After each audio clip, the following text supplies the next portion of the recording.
दिल्ली की रानी। एक थी रानी। क्योंकि राजा की मौत एक हादसे में हो गई थी, रानी को ही राज्य संभालना पड़ रहा था। रानी का नाम था रानी रश्मिवती। रानी ईमानदार थी और प्रजा की सेवा में लगी रहती थी। एक दिन उसके दरबार में 3 नौजवान आए, रमेश, सुरेश और दिनेश। कहो, क्या सहायता कर सकती हूँ मैं तुम्हारी?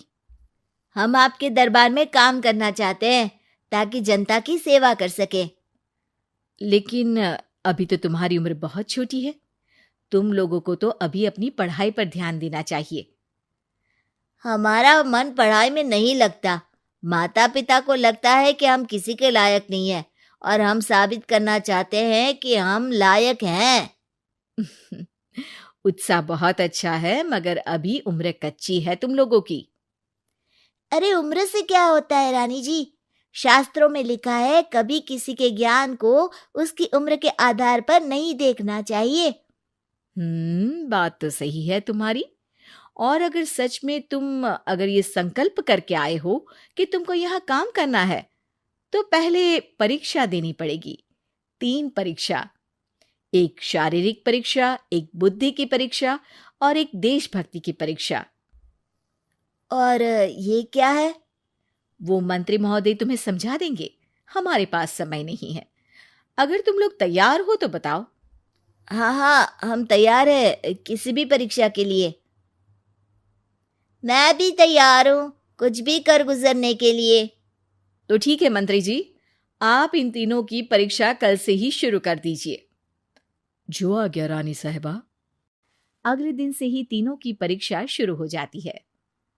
पहले शारीरिक परीक्षा, यानी किस में कितना है दम, ये देखेंगे हम।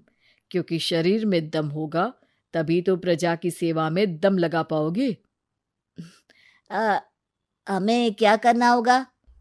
वो पेड़ दिख रहा है, जो सबसे पहले चढ़ेगा उस पे दरबार में नौकरी पाने के अवसर उसी के बढ़ जाएंगे। मैं चढ़ता हूँ। अरे रुको रुको, गिनती गिनने दो। 1, 2, 3। 3 की गिनती के बाद रमेश और सुरेश भागकर पेड़ के पास गए, मगर दिनेश आराम से पेड़ के पास गया। जैसे ही रमेश और सुरेश आधे पेड़ तक चढ़ गए, दिनेश ने उन दोनों की टांग पकड़ के उन्हें नीचे गिरा दिया और खुद पेड़ पर चढ़ गया। दिनेश की जीत हुई। अरे लेकिन इसने बेईमानी की। बेईमानी नहीं की, बुद्धि लगाई। शरीर के दम के साथ दिमाग में भी दम होना चाहिए। क्यों मंत्री जी? हाँ हाँ, बात तो तुम्हारी सही है, लेकिन बात अगर बुद्धि की है तो बुद्धि की असली परीक्षा हम कल लेंगे।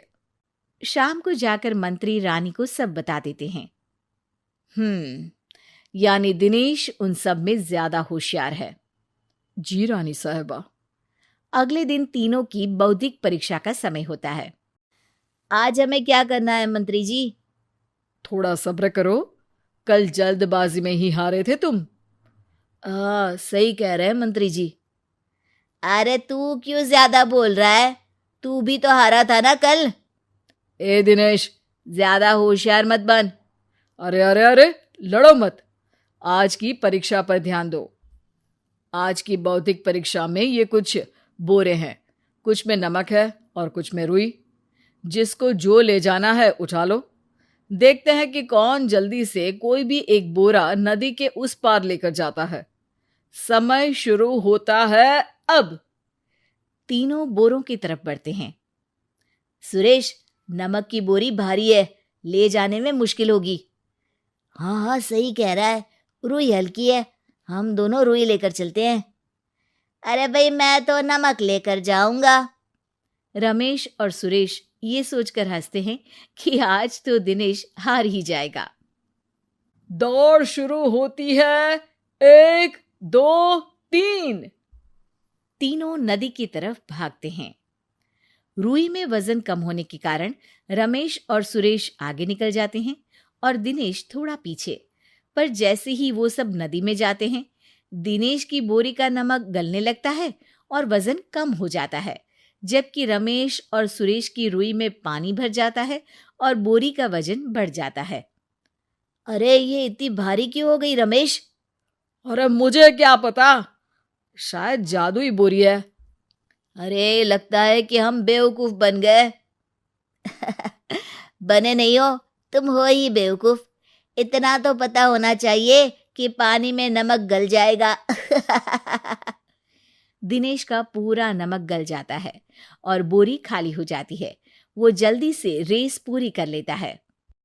इस परीक्षा के विजेता भी दिनेश ही हैं। उसने दिमाग लगाकर दिखा दिया कि वो बौद्धिक परीक्षा में भी रमेश और सुरेश से आगे है। अब कल तुम्हारी देशभक्ति की परीक्षा होगी, जो स्वयं रानी मां लेंगी। रात को फिर मंत्री रानी के पास जाकर बता देते हैं कि आज की परीक्षा में कैसे दिनेश ने अक्लमंदी दिखाई और बौद्धिक परीक्षा में भी उसी की जीत हुई।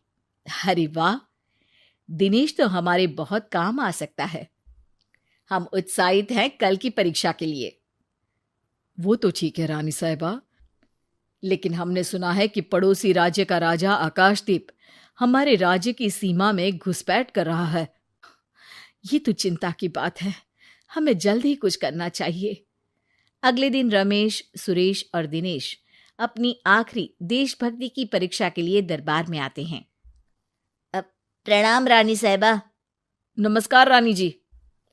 प्रणाम रानी माँ। हमने तुम्हारी परीक्षा पर गौर किया। दिनेश आगे हैं। हम तुम तीनों में से किसी दो को ही दरबार में काम दे सकते हैं। किसी एक को आज जाना होगा। तो देशभक्ति की परीक्षा के लिए तैयार हो? पूरी तरह से। मैं तीनों से एक ही सवाल करूंगी। जिसका जवाब सबसे सही लगेगा उसे तो नौकरी मिल ही जाएगी। फिर दूसरे सबसे सही जवाब देने वाले को भी काम मिलेगा। आप लोगों का समय शुरू होता है अब। ज्यादा सोचने का समय नहीं होगा। जो मन में पहली बात आए उसका जवाब दे। तो सवाल ये है कि तुम इस मिट्टी के लिए क्या कर सकते हो? मैं इस मिट्टी को साफ रखूंगा। यहाँ के लोगों के भोजन की कमी को मैं पूरी करूंगा। मैं यहाँ के लोगों को गले लगा लगा के उनको खुशी दूंगा रानी माँ, और गरीबों के लिए घर बनवाऊंगा।